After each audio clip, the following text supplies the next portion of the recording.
에센셜리스트는 후회 없는 삶을 추구한다. 정말로 중요한 것을 가려내고 그것에 시간과 노력을 투자했다면 자신의 선택에 후회는 없을 것이다.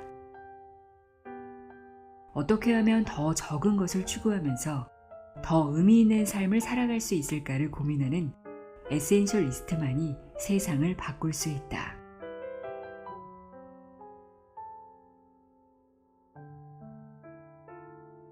안녕하세요. 나의 소리책 갈피 소리내어 읽다입니다.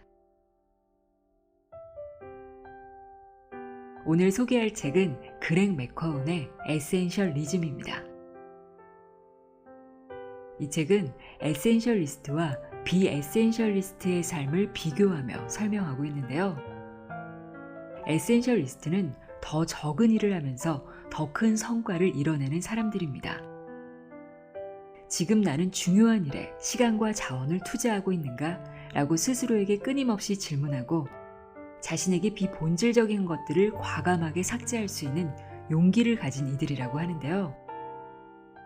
저는 가끔 이것도 중요하고 저것도 중요하고 중요하다고 생각하는 게 너무 많아서 한 가지에 집중하기 어려울 때가 있습니다. 마치 정리되지 않은 옷장 앞에 서서 어떤 옷을 입어야 하나 하고 고민할 때처럼 말이죠. 자주 입는 옷만 깔끔하게 정리되어 있다면 옷을 고르는 일이 어려운 일이 아니겠죠. 에센셜리즘에서 가장 좋았던 부분이 습관에 관한 내용이었습니다. 습관만 잘 만들어도 자신의 삶의 본질적인 것에만 집중하는 에센셜리스트로 살아갈 수 있겠다라는 생각이 들었는데요. 에센셜리스트로 살아가는데 습관 만들기가 왜 중요한지, 올바른 습관은 어떻게 만들 수 있는지 그 실행 방법이 나와 있는 267페이지부터 281페이지까지 읽어드립니다.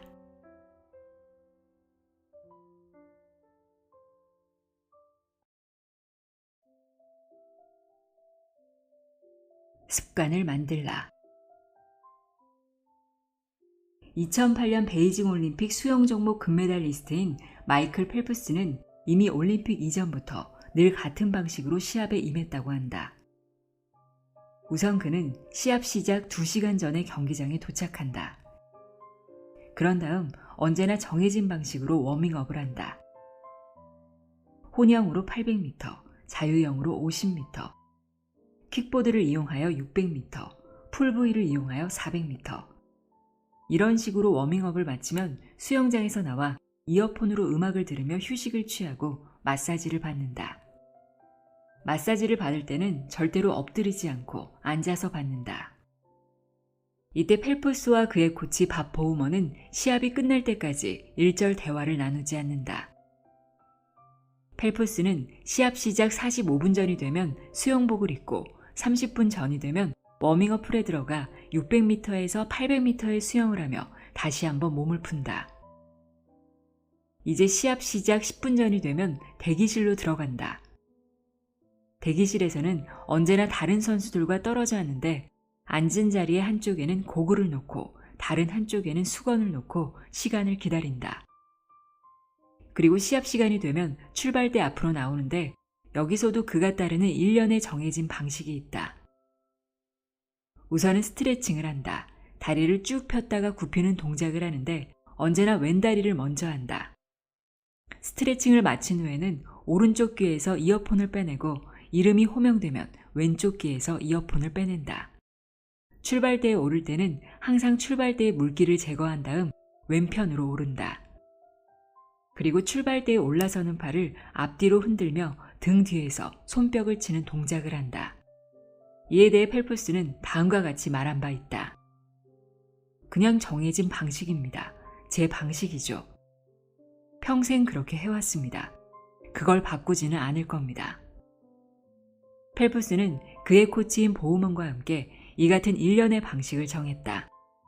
펠프스가 따르는 정해진 방식은 이것만이 아니다. 그는 항상 잠자기 직전과 잠에서 깨어난 직후에 이미지 트레이닝을 하는데 이에 대해 펠프스는 비디오 테이프를 보는 것이라고 말했다. 실제로 비디오 테이프를 재생시키는 것은 아니고 머릿속으로 자신이 생각하는 완벽한 레이스를 그려보는 것이다. 출발대에서의 준비 동작, 매번의 스트로크, 결승점에 도달하는 순간, 물이 흐르는 얼굴로 환호성을 지르는 승리의 순간 등 전체적인 레이스를 머릿속에서 느린 동작으로 재생시켜 보는 것이다. 이러한 이미지 트레이닝을 빼먹는 경우는 없다. 그는 오래전부터 매일 완벽한 레이스를 그려본 후에 잠을 잤고 아침에 잠에서 깨어나자마자 완벽한 레이스를 그려본 후에 하루를 시작했다. 훈련을 하면서 펠프스가 조금 지친다 싶으면 코치인 보우먼은 비디오 테이프를 꽂아 라고 외치는데 그런 펠프스는 자신의 한계를 넘어 힘을 낼 수가 있었다.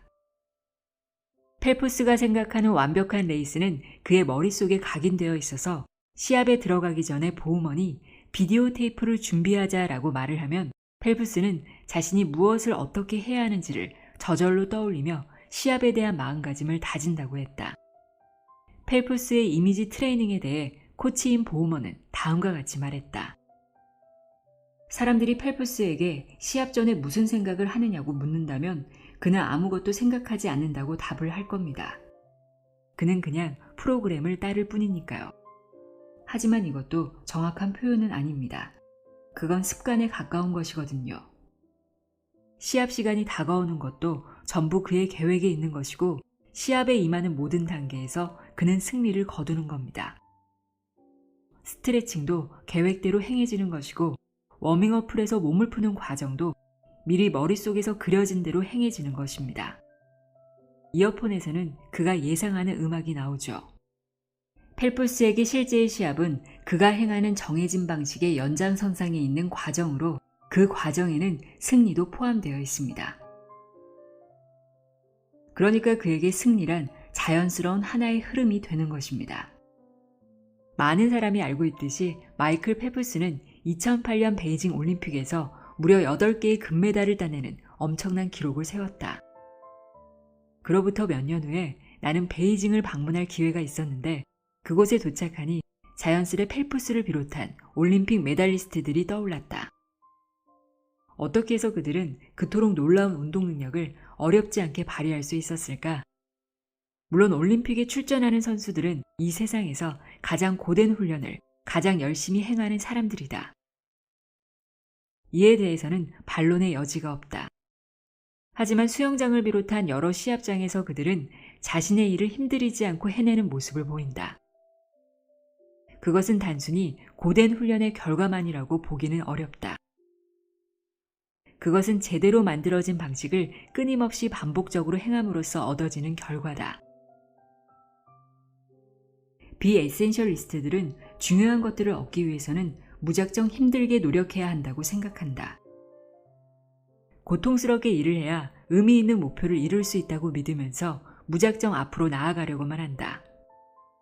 하지만 에센셜리스트들의 방식은 다르다. 그들은 이루고자 하는 중요한 목표를 힘들이지 않고 자연스럽게 이루어내기 위해 자기만의 방식을 정하고 그것을 매일같이 반복한다. 물론 어떤 경우에는 에센셜리스트들도 고된 훈련을 감내해야 할 때가 있지만 목표를 이루기 위한 자기만의 방식이 자리를 잡는다면 자연스럽게 목표에 가까워지면서 힘들이지 않고 목표를 이루어낼 수 있게 된다. 올바른 습관 만들기. 잘 만들어진 습관은 목표 달성의 장애물들을 없애는 가장 강력한 도구들 가운데 하나다. 이것이 없다면 목표를 향해 나아가는 과정에서 비본질적인 것들의 교란에 많은 시간을 빼앗기게 된다. 목표 달성을 위한 자기만의 방식을 만들고 그것을 일상의 습관으로 만든다면 그때부터는 목표 달성을 향해 저절로 나아갈 수 있다. 일정한 단계 후에는 목표를 의식하지 않아도 자연스럽게 목표를 이루는 수준에 도달하는 것이다. 잘 만들어진 습관이 몸에 밴다면 그 다음부터는 일일이 행동의 우선순위를 따지느라 고민할 필요가 없다. 우리가 신경 쓸 일은 시작 단계에서 약간의 시간과 노력을 투입하여 제대로 된 방식을 만드는 것이고 그 다음부터는 그러한 방식을 일상적으로 따르기만 하면 된다. 무언가를 반복적으로 실행하는 행위가 어려운 일을 쉽게 만들어준다는 점이 여러 과학적 연구들을 통해 증명되고 있다. 한 연구에 따르면 우리가 어떤 작업을 반복적으로 행하면 우리 몸의 신경세포들은 전에 없던 새로운 연결체계를 만들어내고 작업의 반복이 지속될수록 그 새로운 연결체계가 더욱 강력하게 형성되면서 두뇌가 그를 더욱 쉽게 활성화한다고 한다. 일례로 우리가 새로운 단어를 외울 때는 그 의미와 철자를 수십 번 반복하고 나중에 그를 기억해낼 때도 외울 때와 같은 과정을 거치지만 이러한 반복이 일정 수준 이상 행해진 후에는 의식적으로 생각하지 않더라도 즉각적으로 단어의 의미와 철자를 떠올리게 된다. 운전을 할 때도 마찬가지다. A라는 지점에서 B라는 지점으로 매일같이 운전을 하다 보면 어느 시점부터는 경로나 차의 흐름에 대해 별로 의식하지 않으면서도 운전을 하게 된다. 요리의 경우도 특정한 요리를 일정 횟수 이상 반복하면 저절로 할 수 있게 되고 심리적으로 부담을 느끼던 어떤 일도 일정 횟수가 넘어가면 아무런 부담을 느끼지 않으면서 하게 된다. 어떤 일을 반복적으로 하고 그것이 일정 수준을 넘어서면 그 일은 매우 자연스러우면서도 당연한 일상이 된다. 본질적인 일을 수행하는 능력은 우리 인간의 다른 능력과 마찬가지로 반복적인 훈련에 의해 향상된다. 회사에서 어떤 일을 처음으로 맡았던 때를 생각해보라. 처음에는 모든 것이 어렵고 불안하고 일을 잘못 맡았다는 생각마저 든다. 그 일에 집중하는 것만으로도 힘이 소진되고 좀처럼 결정을 내리지 못하고 자꾸만 괴로운 마음이 든다. 이는 지극히 일반적인 상황이다. 하지만 그 일을 반복해서 수행하다 보면 어느 순간부터 자신감이 생긴다. 더 이상 불안하거나 괴로운 마음이 들지 않는 것이다. 어느 시점에서는 그 일을 더 빠르면서도 더 정확하게 하게 되고 별다른 힘을 들이지 않으면서 하게 된다. 이와 같이 어떤 일을 반복적으로 수행하면 그것이 일상적인 일로 자리 잡게 되고 그렇게 되면 의식하거나 별다른 힘을 들이지 않아도 할 수 있게 된다. 어떤 일의 반복적인 수행이 가져다주는 또 다른 장점이 있다. 반복적인 수행을 통해 어떤 일이 두뇌의 기저핵 수준으로 옮겨가면 우리는 다른 새로운 일에 관심을 집중할 수 있는 심리적 여유를 갖게 된다. 어느 하나의 핵심적인 일을 자동적으로 진행되도록 만든 다음에 온전한 집중력으로 다른 일을 적극적으로 추구할 수 있는 것이다. 이와 관련하여 습관의 힘의 저자 찰스 드위그는 다음과 같이 언급한 바 있다. 사실 두뇌를 쓰면 쓸수록 두뇌는 점점 더 적게 일을 한다. 우리의 두뇌는 거의 완전히 작동하지 않는 수준까지 기능을 멈출 수 있다. 그리고 이것이야말로 진정한 이점이라 할 수 있다. 당신이 지니고 있는 모든 두뇌의 힘을 새로운 분야에 전적으로 투입할 수 있기 때문이다. 어떤 일을 반복적으로 수행하는 것이 창의성과 혁신을 죽이는 일이라고 여기는 사람들도 있다. 똑같은 일을 지겹도록 반복하면서 무슨 창의성과 혁신을 기대할 수 있겠냐는 것이다. 심지어 반복이라고 하면 무조건 활기가 없거나 지루한 것을 연상하는 사람들도 있다. 물론 잘못된 반복은 지루함만 유발할 수도 있다. 하지만 반복도 제대로만 하면 역량을 강화하고 두뇌의 작용을 자유롭게 만들어주면서 오히려 혁신과 창의성의 근간이 된다. 제대로 된 방식을 만들고 그를 일상적으로 반복한다면 제한적인 두뇌 작용을 비슷한 의사결정과 우선순위의 판단에 매일같이 낭비하는 게 아니라 정말로 중요한 활동에 집중할 수 있다. 창의성에 관한 미하이 칙센트미하이의 연구를 보면 창의력이 뛰어난 사람일수록 정해진 방식을 엄격하게 따름으로써 더 많은 시간적, 정신적 여유를 활용하게 된다는 내용이 나온다. 그는 이렇게 말하고 있다. 대부분의 창의적인 사람들은 잠을 자고 식사를 하고 일을 하는 자기만의 최적의 시간표를 일찌감치 파악하고 그 시간표를 철저하게 따른다. 시간표를 어기고자 하는 유혹이 들어도 좀처럼 어기는 일이 없다. 그는 또 다음과 같이 말했다. 그들은 편안한 옷을 입고 마음이 잘 맞는 사람들하고만 만나고 자신이 중요하다고 판단하는 일들만을 한다. 물론 그들의 별난 성향이 그들과 함께 일을 해야만 하는 사람들에게는 그리 유쾌한 것이 아닐 수도 있다. 하지만 이와 같이 별난 행동 양식은 주변의 요구로부터 그들을 자유롭게 만들어주고 그 결과 그들은 정말로 중요한 일들에 집중할 수 있다. 실리콘밸리에서도 가장 혁신적인 기업들 중 하나로 평가받는 어느 기업의 CEO는 회의를 주관하는 방식이 매우 독특하다. 언뜻 보면 그 방식은 지나치게 단순하고 창의성과는 거리가 먼 것이라는 느낌마저 받는다. 그는 매주 특정 요일을 정해 오전 9시부터 12시까지 무려 3시간 동안 회의를 한다. 일단 회의 일정이 정해지면 취소되는 법도 없고 시간이 조정되는 경우도 없다.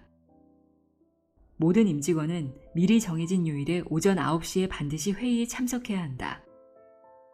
해외 영업을 담당하는 임직원들의 경우도 그 회의 일정을 고려하여 해외 출장 스케줄을 짜야 한다.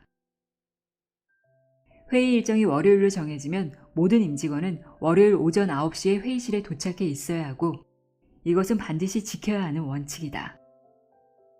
처음 이러한 이야기를 들었을 때는 그런 기업도 있나 보다 하고 말았는데 알고 보니 이와 같은 방식으로 회의를 하는 특별한 이유가 있었다. 이렇게 회의 일정을 정하면 회의에 참석 가능한 사람들이 얼마나 되는지를 일일이 확인해가며 회의 일정을 맞출 필요가 없다. 그러므로 여러 사람의 수고와 시간이 절약되고 그렇게 절약된 수고와 시간은 다른 중요한 업무에 쓰일 수 있는 것이다. 실제로 그 기업은 시장에서 필요한 창의적인 아이디어들과 상품들을 계속해서 만들어내고 있는 중이다. 올바른 습관의 힘. 듀크 대학교의 한 연구에 따르면 우리가 내리는 선택의 40% 정도는 무의식적으로 내리는 것이라고 한다. 구체적으로 생각하고 판단하여 내리는 것이 아니라는 뜻인데 여기에는 위기와 기회가 공존한다. 기회는 본능처럼 작동하는 새로운 능력을 개발할 수 있다는 것이고 위기는 아무런 생각 없이 자신에게 손해가 되는 선택을 반복적으로 내릴 수 있다는 것이다.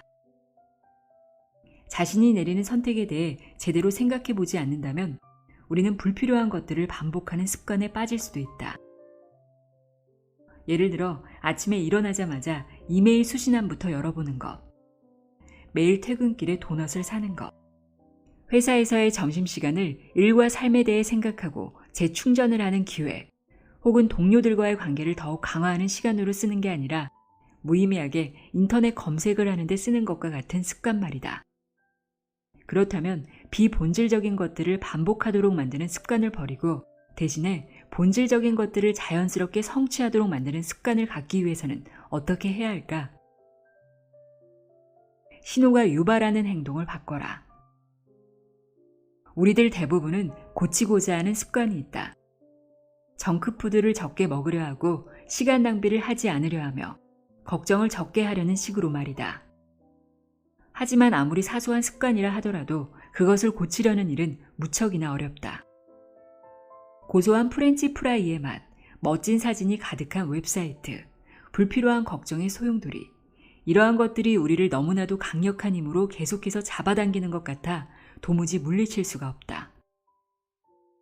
이러한 나쁜 습관을 극복할 수 있는 방법으로는 무엇이 있을까? 습관의 힘의 저자 찰스 더이그는 자신의 책에 관한 인터뷰에서 다음과 같이 말한 바 있다. 최근 15년 동안의 연구를 통해 우리는 습관이 어떤 식으로 작동하는지, 습관을 어떻게 변화시킬 수 있는지 알게 되었습니다. 사람의 습관은 신호, 실행, 보상으로 구성됩니다. 두뇌는 어떤 신호를 받으면 해당 신호에 맞는 실행을 선택하는데 이때의 실행은 물리적인 것, 정신적인 것, 감정적인 것, 뭐든지 될 수 있습니다. 어떤 실행 뒤에는 보상이 오는데 두뇌는 그 보상을 통해 해당 실행을 앞으로 지속할 가치가 있는지를 판단합니다. 그런데 신호, 실행, 보상, 신호, 실행, 보상 이와 같은 과정이 거듭되면 나중에는 신호와 보상이 신경학적으로 서로 연결됩니다. 이 얘기는 어떤 습관을 바꾸려고 할 때 행동 자체를 바꾸는 것이 어렵다면 신호가 유발하는 행동을 바꾸는 것으로도 효과를 볼 수 있다는 것이다.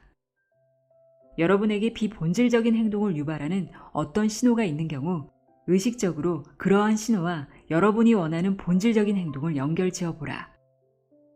예를 들어 퇴근길에 어떤 도넛 가게를 보게 되면 도넛 생각이 나면서 자꾸만 도넛을 사들고 집으로 돌아가게 된다고 가정해보자. 그렇다면 앞으로는 그 도넛 가게를 보게 되면 의식적으로 샐러드를 사들고 집으로 돌아가는 것이다.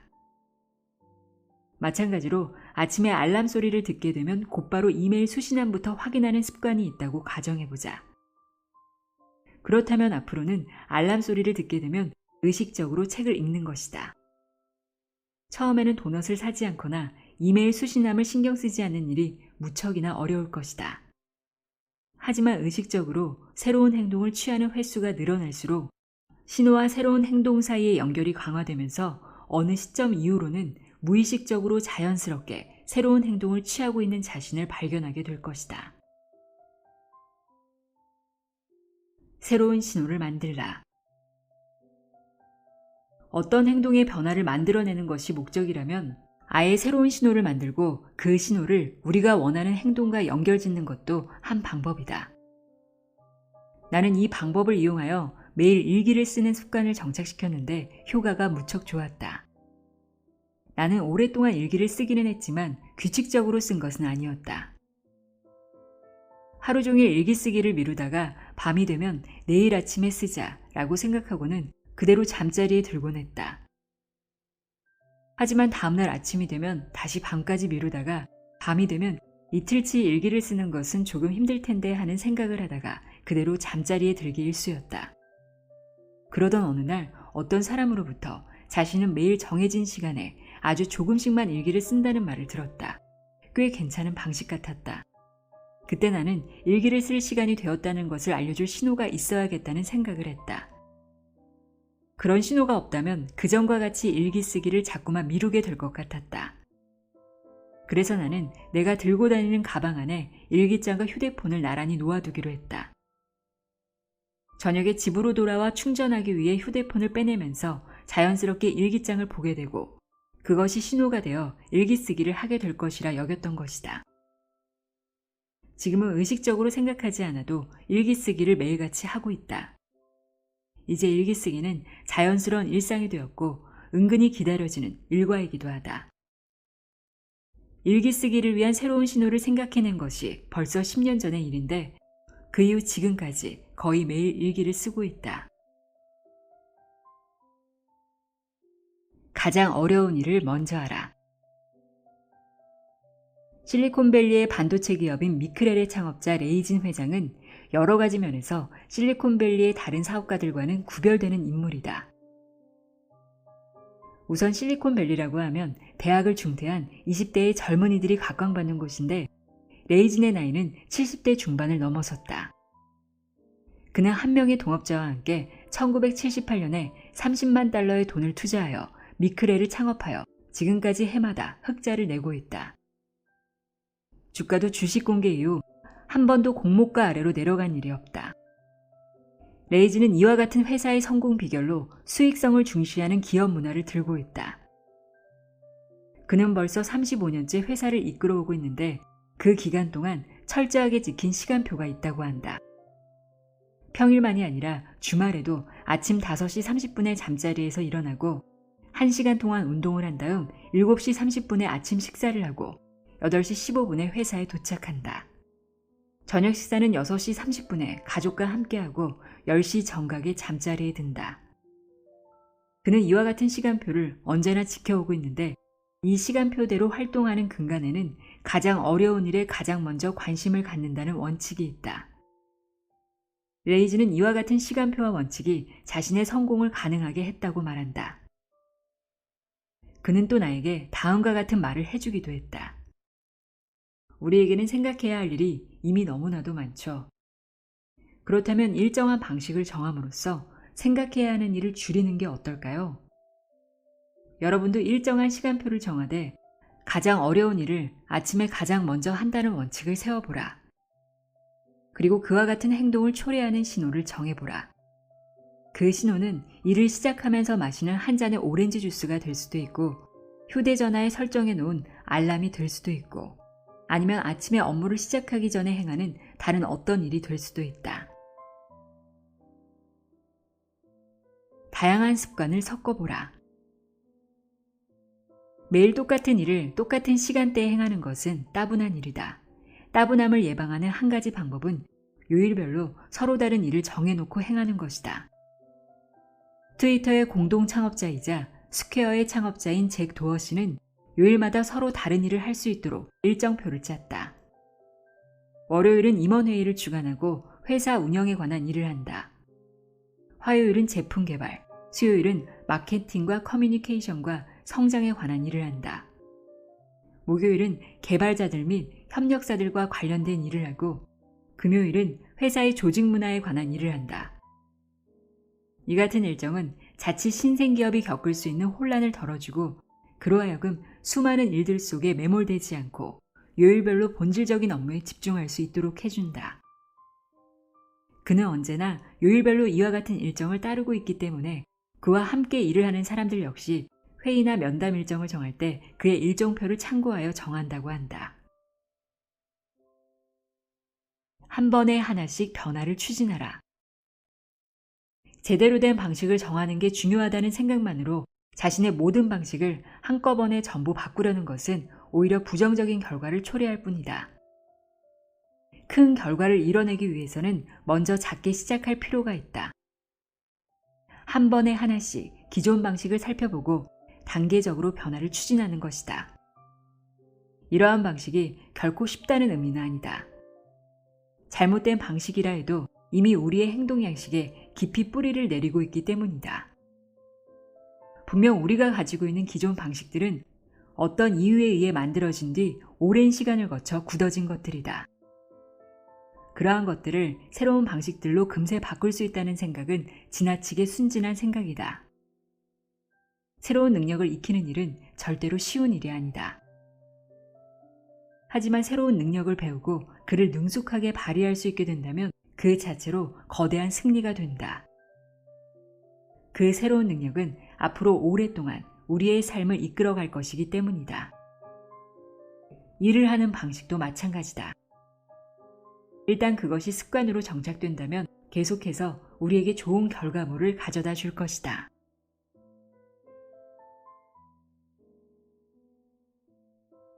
나의 소리책갈피 소리내어 있다였습니다.